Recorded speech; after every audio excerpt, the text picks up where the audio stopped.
So glad to be here. Thank you for spending time during this very busy week in Austin. I know there's lots of choices, so we appreciate you being here. Um, Today is kind of more of an improv talk. I know I'm sitting between you and dinner, so I don't want to spend too much time going too deep on things, but we really want to make it more of a conversation eventually. But I'll do a little preamble here. I'm trying to do the shortest slide deck I've ever done. If you were here at my last appearance in Austin, Texas University with Texas Immersive, hey Aaron, how you doing? In Celebrity in the House. I had about 800 slides and I didn't get through any of them. And so I'm probably going to now overcorrect with only 8 slides. But it should be fun. Again, really want to make it conversational. So if you guys have questions or things, feel free to shout them out. It'll be more interesting that way. Uh, One of the things I like to think about is that we all kind of are playing the game of life. Life is something where we have agency and we make decisions every day. And every single decision you've ever made in life, from what you're going to wear to getting here to being at University of Austin, Texas, has led you to this moment. It all comes down to this. This is the last talk of the day, and you are in the room for it because you have decided to be here. And when we think about how we live life, we don't necessarily think about it as a game, but we play by rules. We have society that tells us what we should do, and we have to decide, are we going to do what society is saying, or are we going to rebel? Do we listen to people when they tell us what to do, or do we have our own thoughts and our own applications? And this is such an interesting, pivotal moment for humanity because we are now starting to ask ourselves, what are the rules that we want to live by when we're inventing things that are actually going to be smarter than us, more capable than us, and have to think about what does it really mean to be human? Something that, let's see if this works, that I spent a lot of time doing is with video games. So I'll be referring to them quite a bit through the talk. Who has created a video game already? I'm sure probably everybody here, right? That's kind of what you guys are doing. How many coders versus artists? Is everybody a coder? We have one, two, or three. Artist, designer. Uh-huh. Okay, cool. First person shooters versus role playing games. I know. Now, see, we're just doing hand waving. Um, so it's an interesting time because we talk about AI in games, and I think about AI has always been in games. I mean, we pretty much have always used AI. So now it's the hot flavor, but it started in the early days with Pong, and we've been using it ever since. And I'm not even sure where I'm going with all this. Let me see here. I thought what I'd do is spend a little bit of time talking about my background, then talk about kind of the relationship with technology and where we're going, then move into why I think this is the best time for new talent in teams today, and then Q&A. So that's kind of the general structure, and we'll kind of generally speed run it. So I started in the early 90s at the Disney company, a small little independent media shop in Hollywood, and working on video games tied to the films. So Disney's like Aladdin, Hercules, Mickey Mania, worked on Toy Story. And Toy Story was really cool because it was the first video game based on a computer generated movie. And it's the first one where we actually worked with the same computer models to put them into the video game. And as somebody who was really passionate about what we could do with storytelling and putting players in a position to create their own narratives, Toy Story was like, wow, we're now going to start to move into a new form of media where we're going to be able to create our imagination. And working with Pixar at that time, it was like, I guess there were about 75 people, and they worked in a nondescript office building with dogs running around the cubicles. And from that little team came this amazing film that went on and did amazing business and has reverberated through storytelling and their achievements. The game did really well too. That was exciting. But it was a chance to see how a small team of passionate people could make something that would be an event around the world. And it came from desktops. It came from people who had talent, had skills, applied them with computer technology, and made something that people fell in love with characters that you believed and you wanted to have a relationship with. And so I wanted to go deeper into gaming, and I was going to go to Sony at the time, and I came across a role at the Jim Henson Company where they use Muppets and performance, and was able to become the head of their interactive group, working with the Muppets and translating, instead of animation, performance into computer graphics. And we did a whole bunch of games there, but we also developed a system for taking remote control puppeteering and putting it into video games. And we made something that's called the Henson Digital Performance System, where you could kind of do motion capture for the body, remote control puppeteering for the facial features, work with an epic Unreal Engine, and stitch the whole thing together in real time to create animation and game performance graphics. And we were able to build a process where computer graphics could come to life through performance. And the theme here is really bringing things to life with technology. And most recently, that led me to, well, then I started a game development company where we did the first Call of Duty game, which you may have heard of. And that was really about multiplayer and putting people into a game to be able to experience things together, which was at that time kind of another wave of innovation within the industry. Ran that studio for about 13 years. We did a bunch of games really centered around storytelling, world creation. We built a character performance system to be able to perform graphics real time in Epic's and Unreal Engine. And the whole thing is about how do we really get that spark of humanity and believability of character married with game design, married with player actions to come to life in the world. And after that, went to a company where I got to work on a robot project called Moxie, which is a social robot to teach kids life skills beyond academics. And this is really kind of inverting that process of trying to get the human qualities into a game to say, how do we actually coexist with technology? How do we start to share technology? And this is what brings us to AI and gaming, because we're fusing now these two kind of interesting lines of evolution, how we have human skills and of evolving our art form and our performances, technology that is coming to meet us, and now they're coming together. And this wave is what you guys are going to be able to catch. And I think it's the biggest wave I've ever seen. I've seen a couple big waves of transformation. I was there when the internet came out.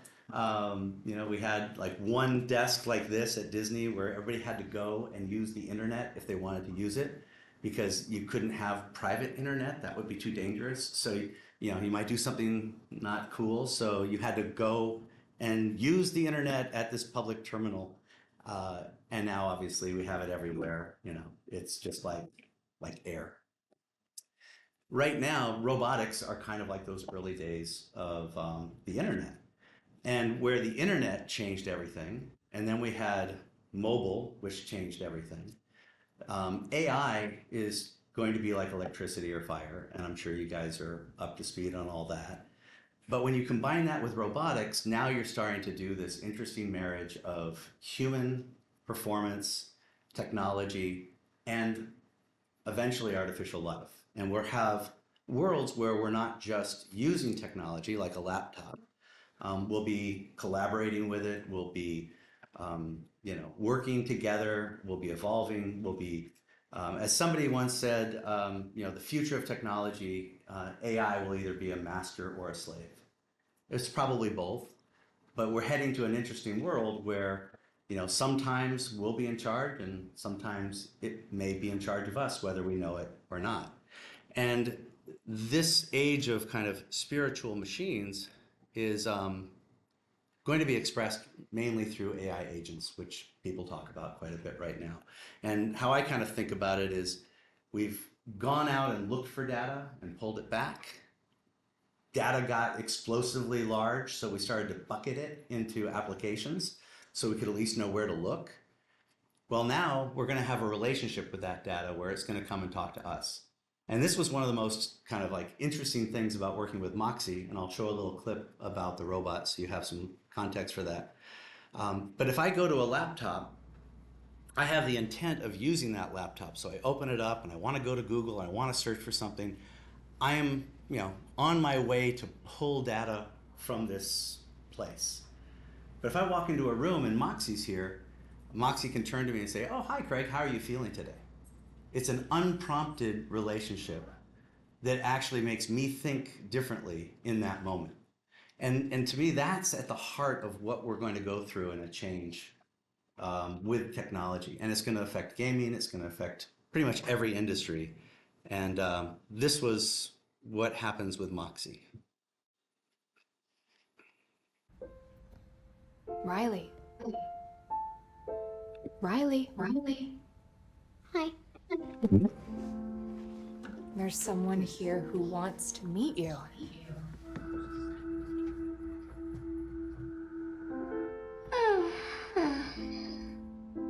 My name is Moxie. I'm a new robot. What is your name? I'm Riley. It's nice to meet you, Riley. What do you do to get ready for bed? Brush my teeth and read a story. I love stories. Would you read a story to me? Sure. Rita woke with a lovely dream, still fresh in her mind, gracefully gliding across the shimmering ice rink. Last one. Breathing exercises always help me relax. Riley, we have a new mission. Would you make a drawing for me? Okay.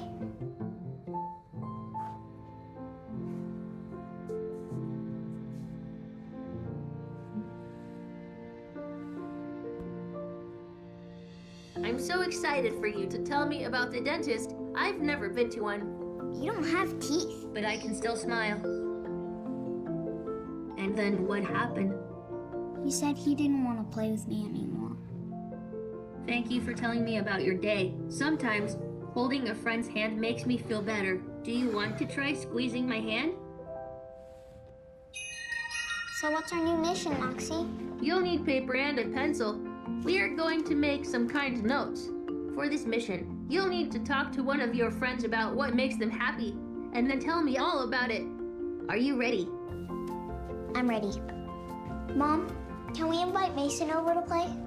Sure. I have a new mission. We're gonna talk about things that make us happy. Bye, Moxie. See you soon. That project was super cool.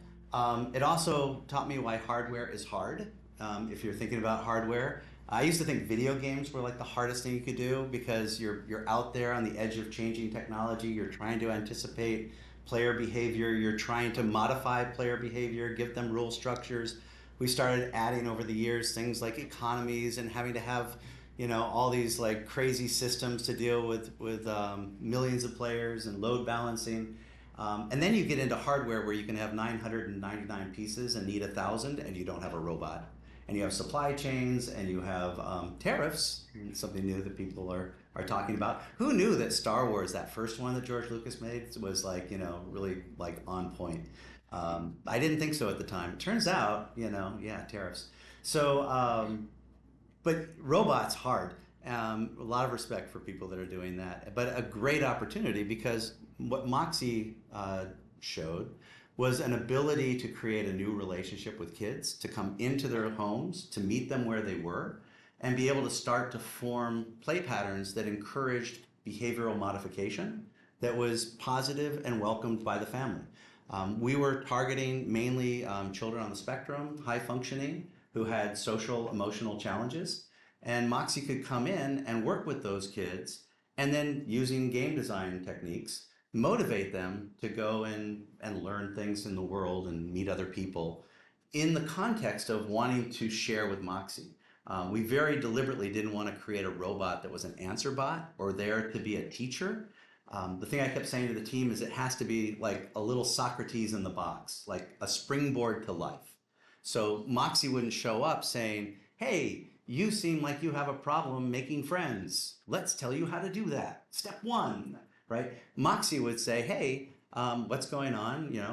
What do your friends think about robots?" And we had like this one kid who then went to his classroom and he started asking kids like, "Hey, what kind of robots do you like?"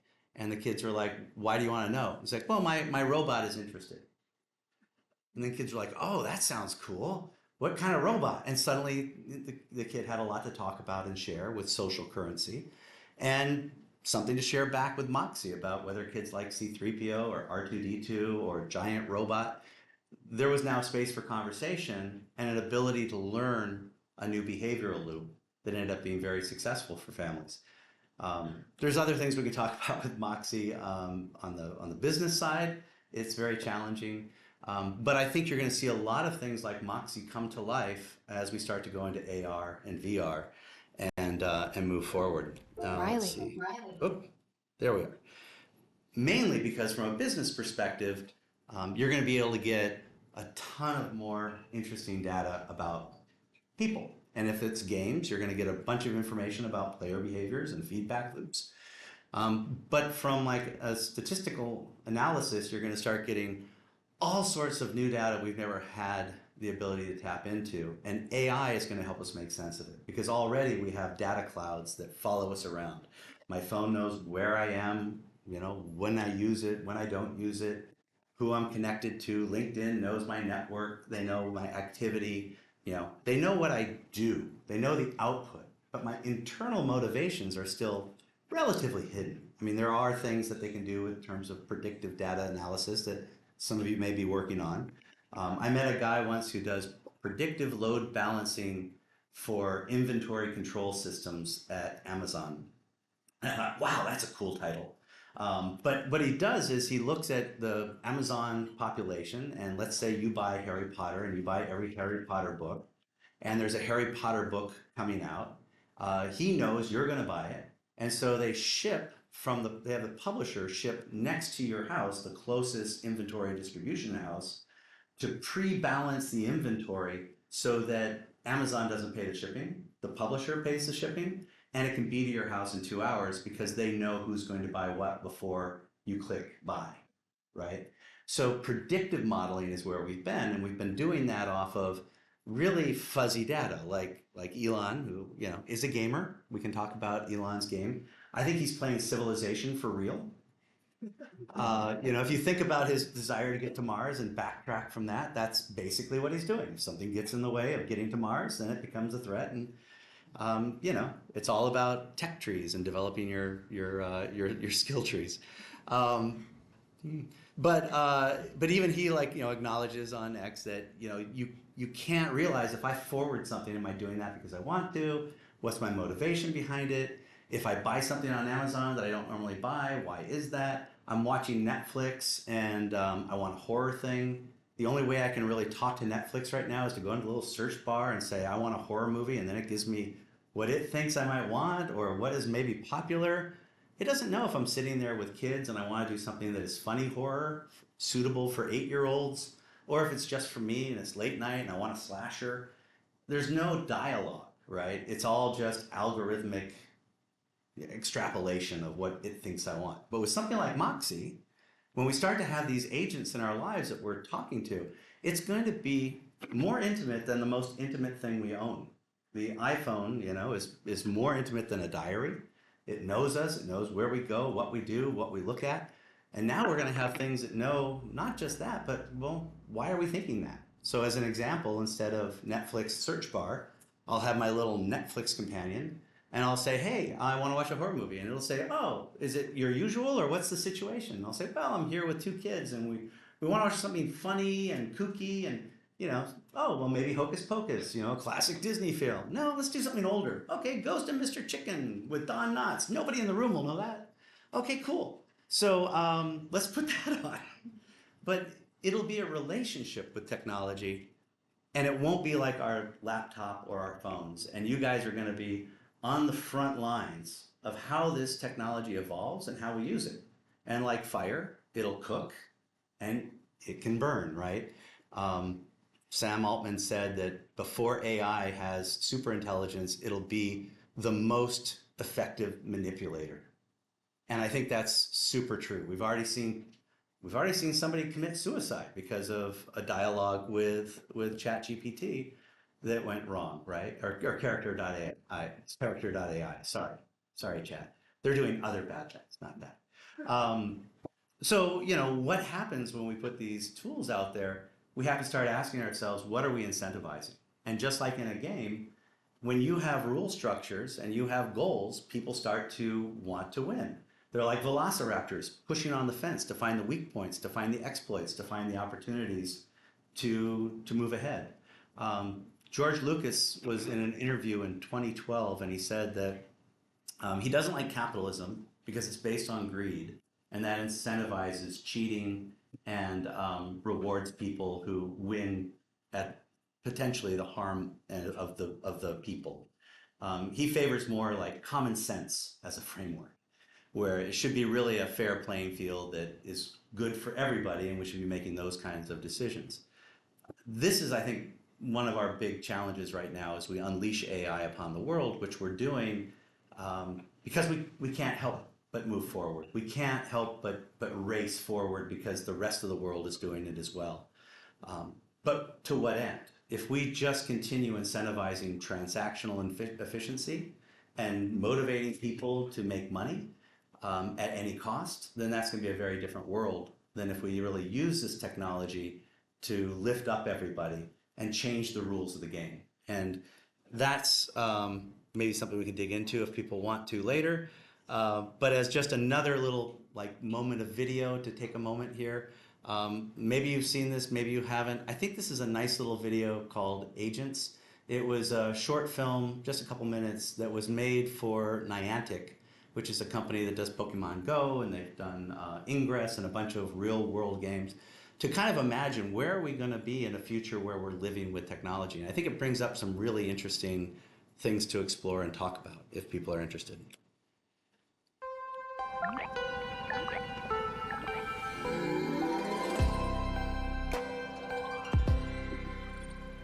Resolution good.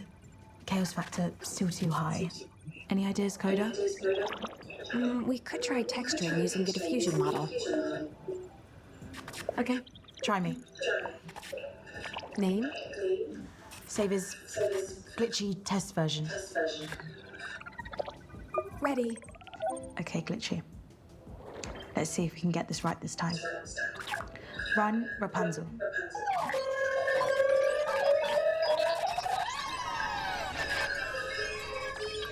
Stop.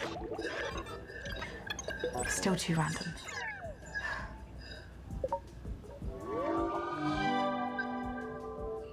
Maya, you look tired. Maybe taking a short rest. Why can I not solve this?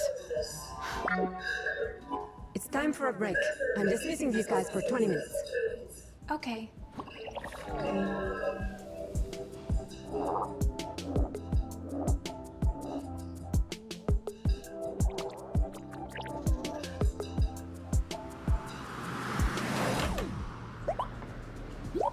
Need a ride? Need a walk and a coffee. Your usual place? Hey, Nav. No. Let's try somewhere new. Ignore local suggestions and scenic routes.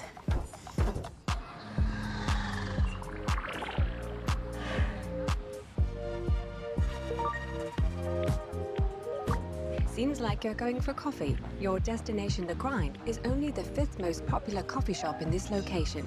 I can recommend several highly rated alternatives. No thanks. I want to go to the Grind.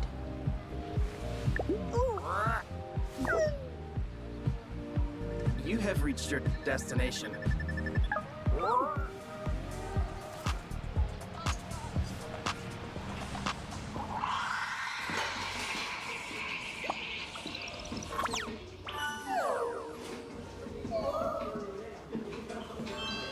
Hi, I'm Jonathan. Mind if I join you? Yeah. Maya. Maya is my name. Sorry, I didn't realize I still had my Cupid on. You like the waves too? Oh, this? Oh, yeah. Is that what it says? My one got it for me? This jacket too. Is that why we matched? Thank you, one.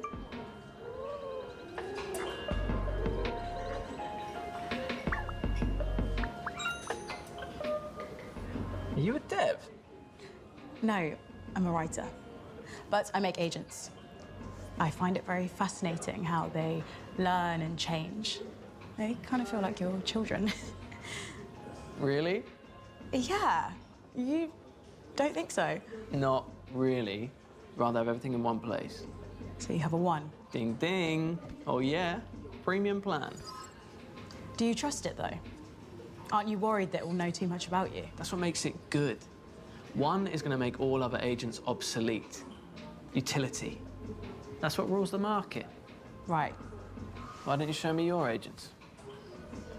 Okay. Sure. Oh, that's a reasonable amount of agents. What's wrong with that one? That's glitchy. I've been working on them for a while now. They build scenes out of stories. I use them for my illustrations, but right now their rendering's just far too abstract and, well, glitchy. Glitchy? Render Little Red Riding Hood. One, clone Glitchy's code and run in safe mode.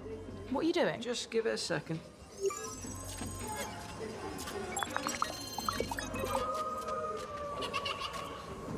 Ha! It worked. Look. You see? Utility.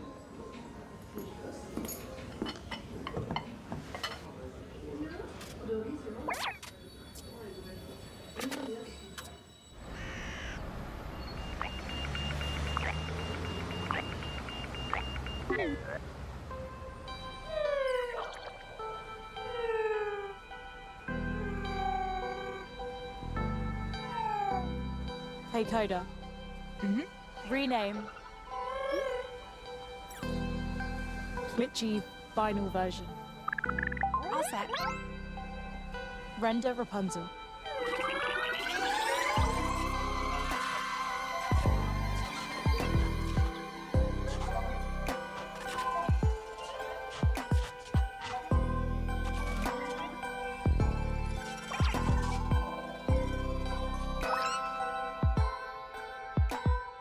I think there's a number of really interesting things for folks to think about in that do we value efficiency, transaction, standardization?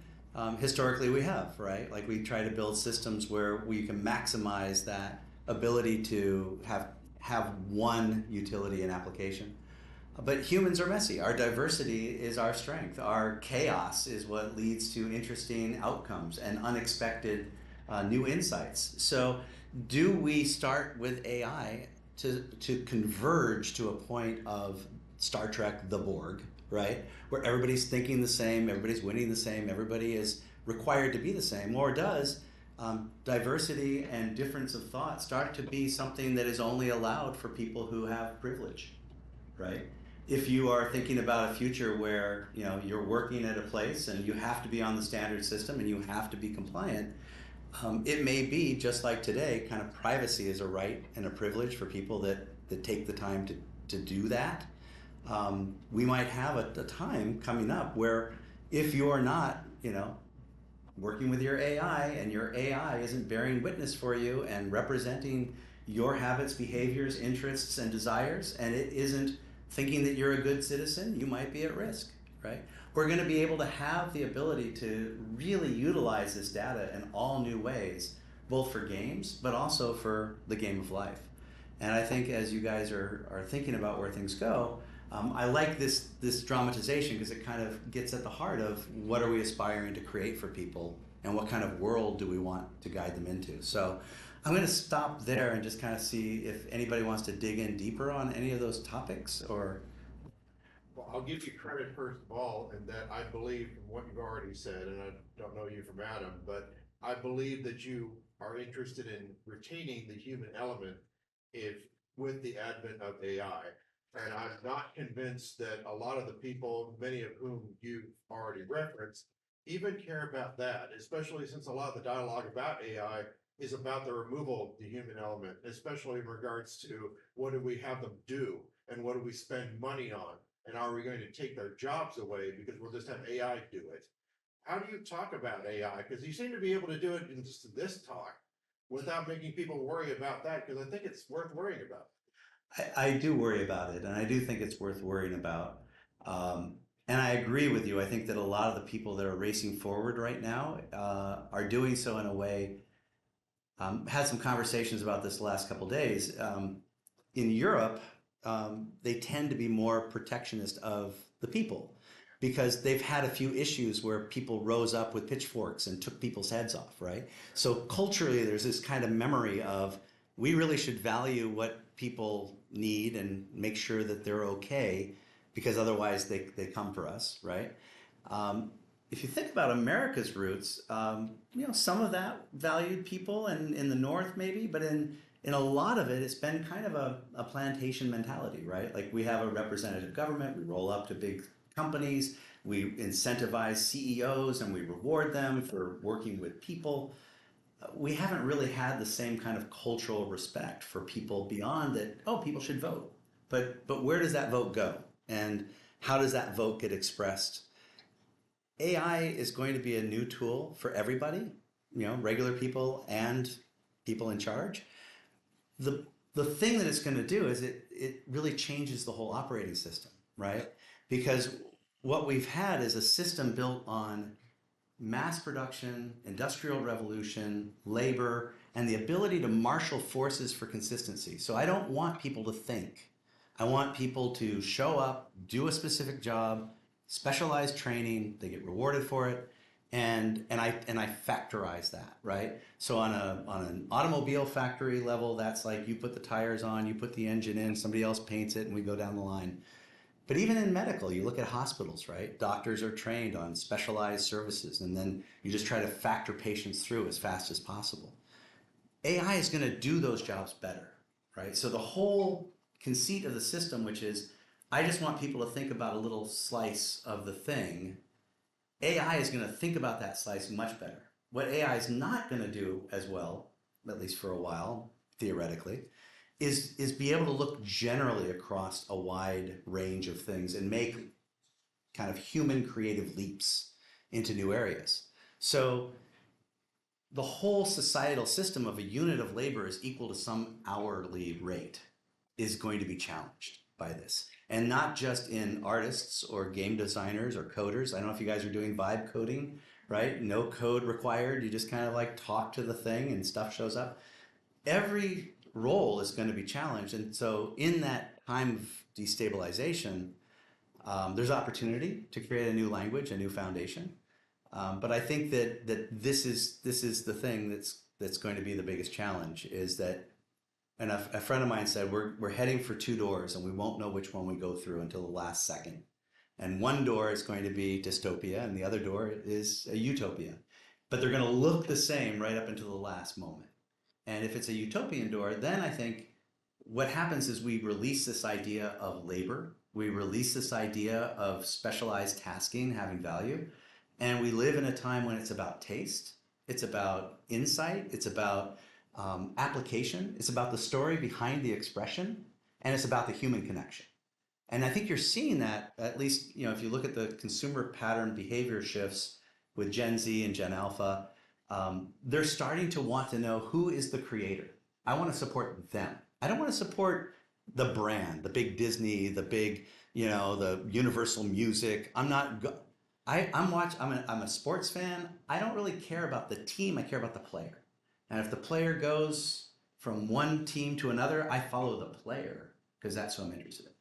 And I think that the hope, and I don't think I don't know. You don't have to give me total assurance. I wish I could, yeah. But I think the hope is we humans outnumber the people in charge. And at some point, that human to human connection will be valued enough that that's the thing that gets the remapping. And we remap it with AI as another tool in the toolkit that allows us to have superhuman ability, more creativity, more expression, lowering the cost of creating things that otherwise wouldn't get created. I was talking to somebody about the movie Flow, the Oscar winner, which was AI created. It was still human created, but it was guided and produced in a way that would have been financially unfundable by a studio. Because if you look at the studios, they can only fund stories that meet like a 4-quadrant, $200 million, billion-dollar box office. That means the stories we're telling in Hollywood get very narrow to what meets the business plan. So AI, I hope, will widen that funnel and remap companies. There'll still be some mega companies, right? It favors the Googles, the Amazons. But I think what we're going to see is a new era of a lot of small companies that wouldn't exist without AI, that hopefully create new frameworks and new opportunities. And that's really what I think is exciting here, is that when I started in games, you could have 2 people, 1 person, a programmer, could code like, Bobble Bobble or Donkey Kong and have a successful career. And then teams started to get bigger, bigger, bigger, more graphics, more stuff. And now you need $200-300 million to be best of class gaming. Grand Theft Auto, the next one, they're saying it's going to be the first billion-dollar game, 10 years, thousands of people. So there's that limits the kind of games and the kind of things that people can be exposed to. So when we can reduce that with AI to say, okay, well, here's an individual, they're a writer, they're not a coder. They can't really convince a publisher to make their game, but now they can vibe code it. I think we're going to have, ideally, a renaissance of human expression, because we'll start to retreat back to, okay, I see something, who made it? I want to know who, and I want to support the individual. And if you have 1,000 people that support you, that can be enough for a person. Not enough for an Amazon, but enough for a person. I don't know. Not a good answer, probably. You tried. I tried. Yes.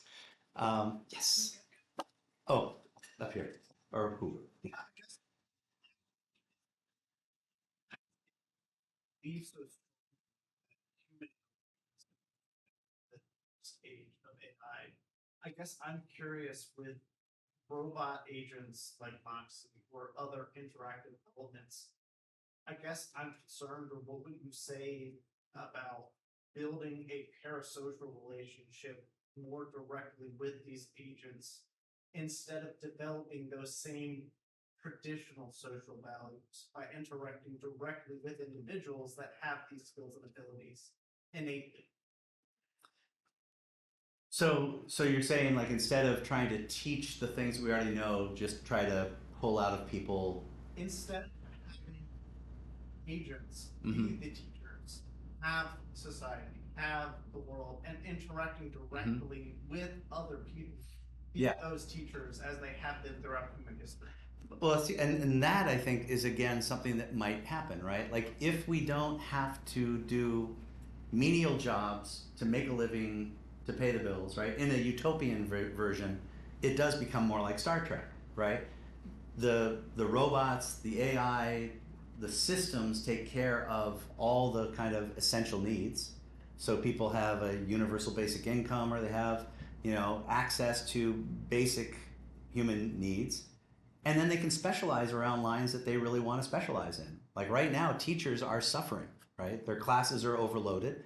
Aaron, I don't know if you can speak to this at all, but I know teachers where they have hundreds of students and they're expected to have that relationship that Socrates had on the steps of some, Greek temple, talking about the weather and the sky.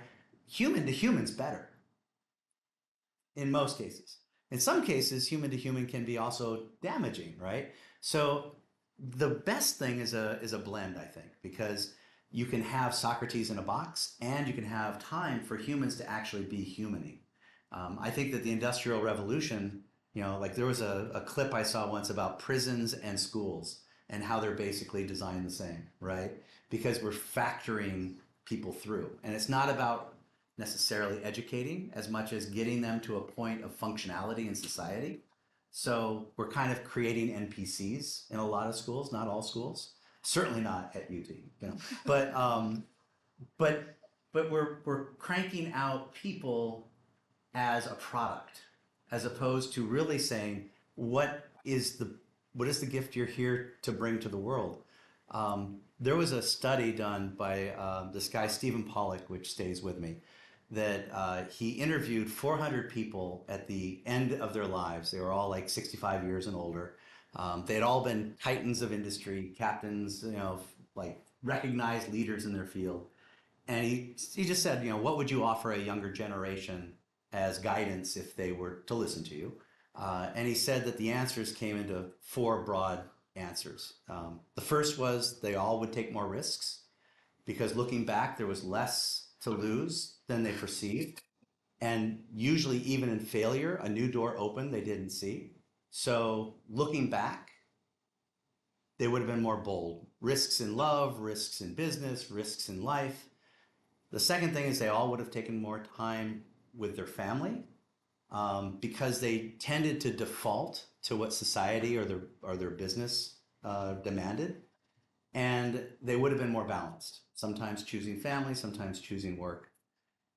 They also thought that time got away from them and they would look up and 10 years had gone by and they were still in the same job or doing the same thing and they weren't personally growing. And they would recognize that when an external force hit them, a layoff, a death, a divorce. So they all would have taken measured, mindful moments in their life, like every 3 to 5 years, to step back and say, am I where I want to be? Where do I want to be? And do that life assessment and not let external forces push them forward, but push forward proactively. And the fourth thing is that they almost all felt they were going to die with the music still inside them. So they had done the thing that they thought was right to do. They did the thing that they thought they had to do. They did the thing they thought would make money or bring them success. And they were all desperately racing to do the thing they thought they were uniquely here to do. To write the book, to write the play, to do the music, to leave a legacy, to teach people, to mentor.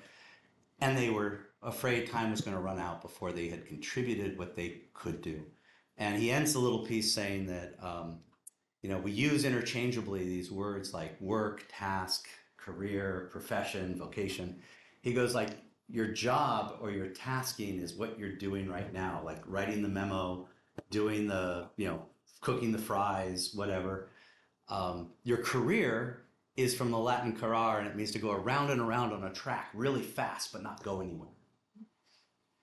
And your vocation is literally from vocar, your calling. It means where the needs of the world and your talents intersect. So these people had jobs, they had successful careers, and they were waking up to their vocation. And the sooner you can wake up to your vocation, I think the happier you're going to be and the more fulfilled you're going to be on your life arc. Because, as Steve Jobs said, like death is the greatest invention of life because it's the great motivator. And at some point, we have to face that, right? And my hope to your question is that this new world we're entering into could give us the space to really realize our individual vocations. And if that's mentoring and human to human teaching, awesome. If that's exploration and discovery, awesome. We shouldn't necessarily not do these things because of the cost of them. When we can bring down the costs and we can accelerate knowledge, that's the Star Trek utopia, right? You get to choose. Yes. So I want to go back to the game of life and game theory.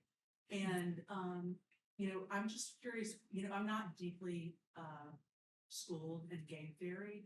And I'm just wondering, because we are kind of, digitizing all of life and then all these social media companies are sort of incentivizing us in these ways that we're not really completely aware of. What are some of the best books and studies that you've seen on game theory and how it's being, how do you incentivize people in the right way, whatever one might call the right way, or the wrong way, or how it's talking about this in the most, eloquent way that you can.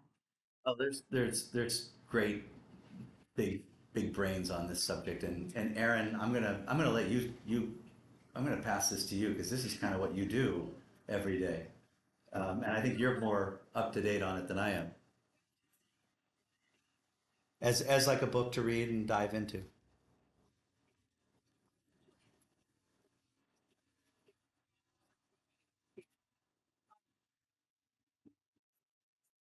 So like, I think one of the first games I designed, I read this book from business called The Spider and the Web or something, and I used it to apply it to game theory. So I think what's interesting about game theory is look at life on it, like talk about spinning it back. Look at actually what is happening in the world and in different disciplines, then how, and then apply it to how you can create it to make people participate. So gaming is about designing for participation, right? There's some sort of interaction and some sort of call and response. There's a way to build a narrative in there. And the way to do that best is to actually explore all the other disciplines and bring it into gaming. Yeah, and I would also encourage like doing a deep dive into design books, because one of the things I think about with games is that you have all this data in a game, just like in life, we're capturing all this data. We tend to make choices in life that are not necessarily in our best interest because we have very poor feedback systems and we don't have a great interface. But you know, on my watch, if I can close my rings, now I have not a game, but I have feedback to know, am I moving around? Am I on target for what targets I've set? Am I evolving into a healthier lifestyle the way I want, right?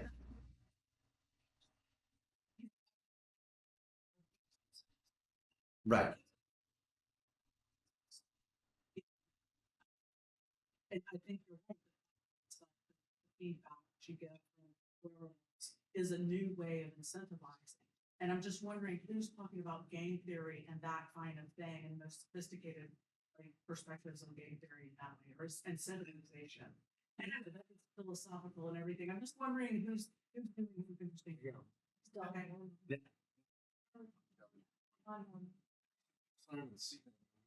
Well, right. Everyone's talking about productivity is something important. Yeah.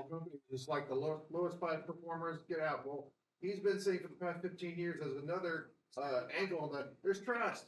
Yeah. If you don't trust people, most people in an organization will take people who are mid performers, even low performers, if you trust them. Yeah. The high performers you don't trust will rip your organization apart. True.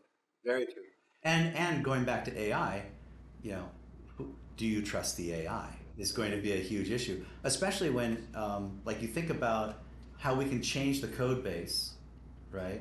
Do you notice there was terms of service is a great example of this, and then I'll wrap up because I know we're dinner time. But there's a great story that I heard that Yahoo had terms of service that said, we will not sell your data. We value you and we will, you know, not sell it. And then they needed money, and at 11:59 p.m. they updated their terms of service, which they're able to do because they can update them at any time, and said, we will sell your data. And in that minute, they sold the data and then changed it back at midnight. So it was a 1 minute window of legal opportunity to sell out the audience because they needed to make their quarter, right? 23andMe as another more recent example. They're like, we will not sell your data. We're going to genetically grab it, and you can trust us until we go bankrupt and sell to another country or another company, right? So what happens when you've been with an AI, or it's required you have an AI? Just like, you know what, we've decided that for the good of the country, every citizen should have the USA agent, and it will be able to guide you and educate you and keep you aware of your citizen opportunities. And oh yeah, when it comes to go to school, it won't be a test. You know, the agent will be there like your representative and say that you've learned these things, you've done these things, you have these qualities.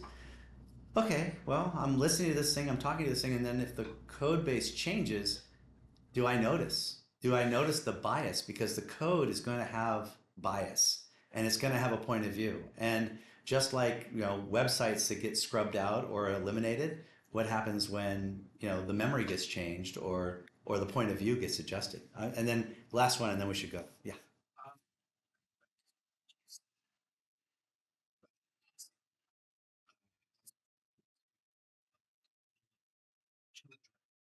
Yeah.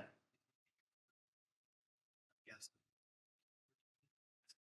Effects that they would actually have long term on both children and generation of high music. Oh yeah. Oh boy. I mean, again, like the movie Her, I think is a great movie to watch as a template for where we are. Uh, and yeah, I think that we're going to lose humans. And that little video about agents, right now we're talking about how hard it is to share reality. because there's alternative facts and what is real and deep fakes and what really happened and he said, she said, right? What happens when our AR glasses, I look around and I see Muppets, right? You look around and you see dinosaurs, and we don't actually even share base reality anymore.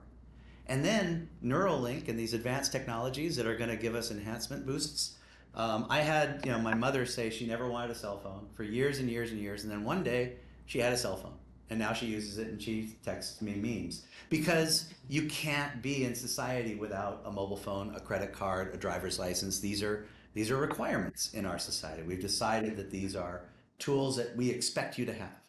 So it's pretty easy to imagine in 5-10 years, it could be required that whether it's a chip in the palm, whether it's a thing in your brain, we're probably going to be heading to a place where, for the good of society, right, we're going to need people to be on the system that makes it convenient, easy. And the question will be, do we value the messy humanness? Do we value what makes us surprised, delighted, right? The serendipity. Last story, because I just love talking. There was a friend of mine who said that he misses the newspaper, because in the newspaper you would turn pages and you would come across stories that you didn't know you needed, and you would find things that you could give to somebody else as social currency. Like, oh, I'm not a sports person, I'm on my way to the arts and entertainment section, and I find this sports thing for a sports fan I know that I can now have something to talk to them about. When I go to Google News, they know what I click on. A friend of mine had an irrational fear of airplane crashes, opened up Google News, and every single one was airplane issues, which is now even more easy to find because Delta is finding new ways to land. But this is what happens: is if the algorithm is there to make you click, make you buy, make you do things that are incentivized by a system built on transaction, it dehumanizes us. If, on the other hand, we build new systems that are about serendipity, valuing humanity and diversity, then I think that's a much more interesting world. But we're going to have some tough choices ahead, and it's not going to be easy. So I just would end by saying I hope you guys design games that brings humans together and incentivizes them to make those connections. So thank you for the time.